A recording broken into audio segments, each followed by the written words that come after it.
This is my life now.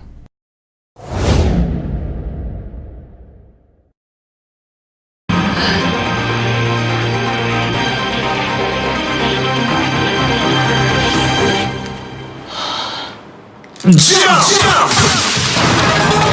Authorize arc. Progress! Progress!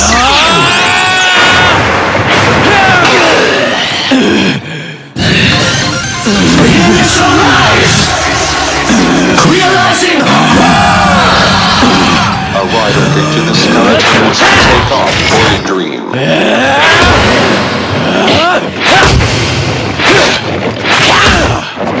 Well, ladies and gentlemen, it is indeed that time of the year again. Another year, another Rider series comes and goes. Today on Scarlet Rider's Geek Corner, we will be discussing Kamen Rider Zero-One's 45th and final episode, the feature set for everyone.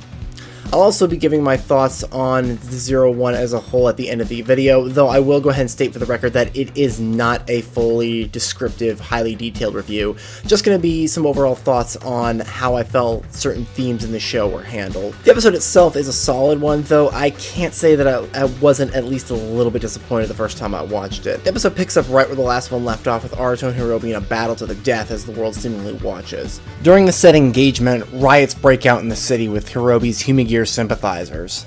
I will state for the record that one place Zero-One does definitely excel at is its fight choreography.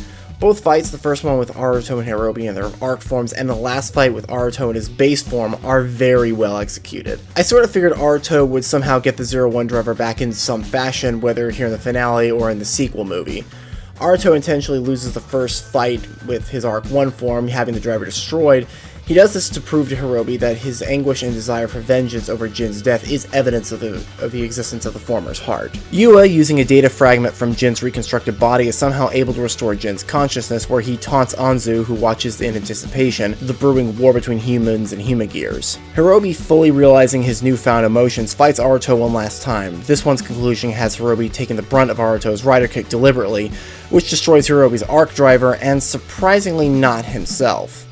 An undisclosed amount of time passes, obviously enough for Aruto's wounds to heal and for Hirobi to be repaired and his appearance remodeled.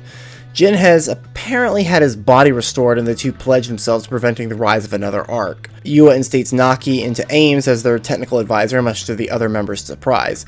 It is a nice touch just to let the audience know there's still tension between humans and the sentient Humagear. Fua apparently is running around performing heralding acts of heroism, referring to himself by his rider persona Vulcan. He literally rips off a car door from its hull to save a woman in a car wreck, an ability he received after spending the whole show ripping open new progress keys.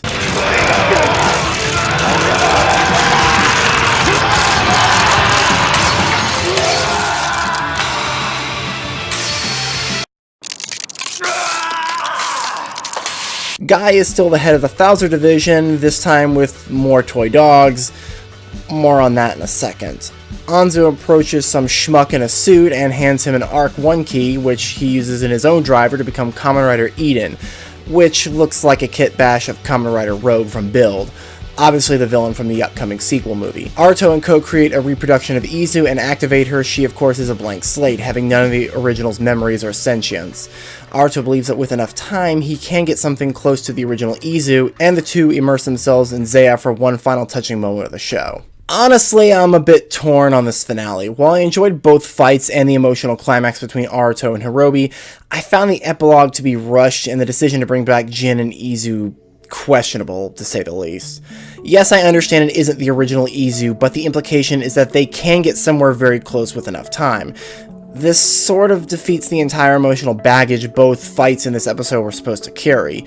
It would have added weight and helped convey the show's theme of Humagears being individuals with souls if neither one of them came back.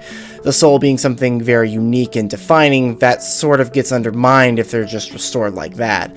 That is one thing I think Zero-One failed at. If you could just get back up the Humagears program, then you could just re-upload them to a new body.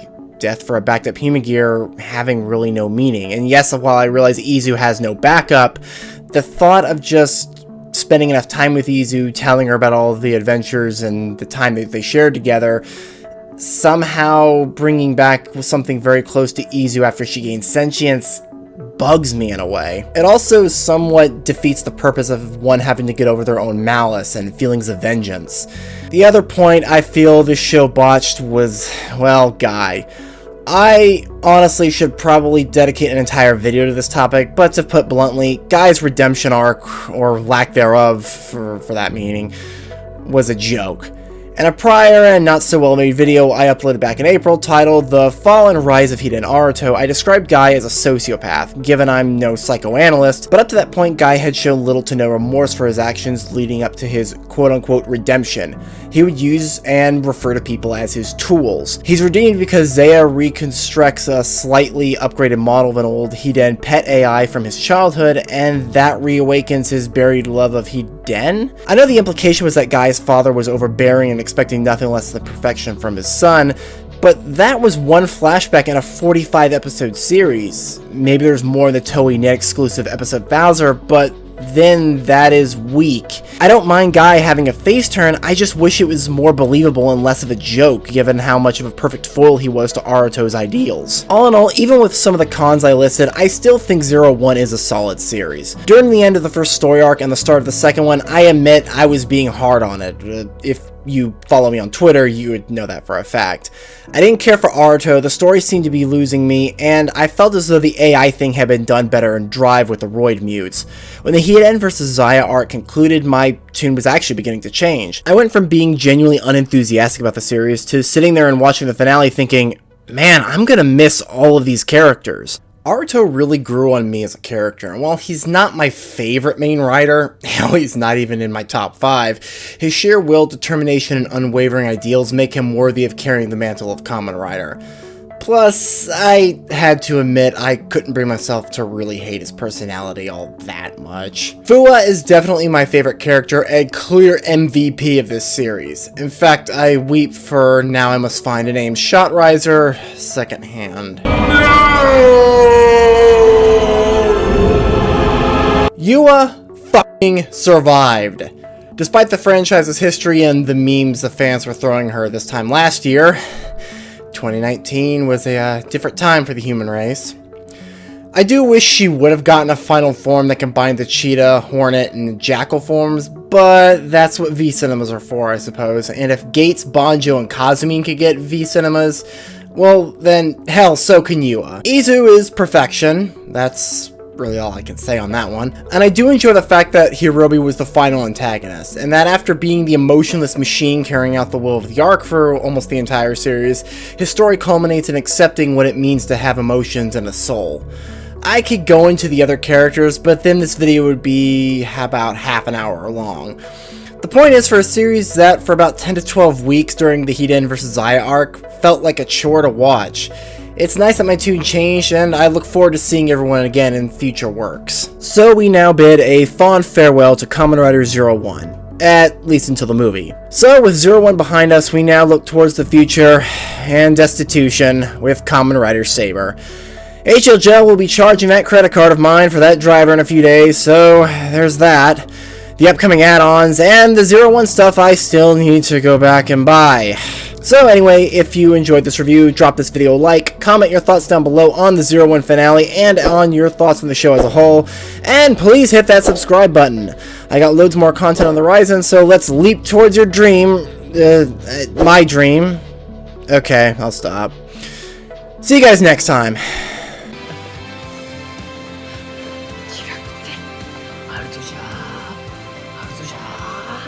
ナイトはいアルトじゃーナイト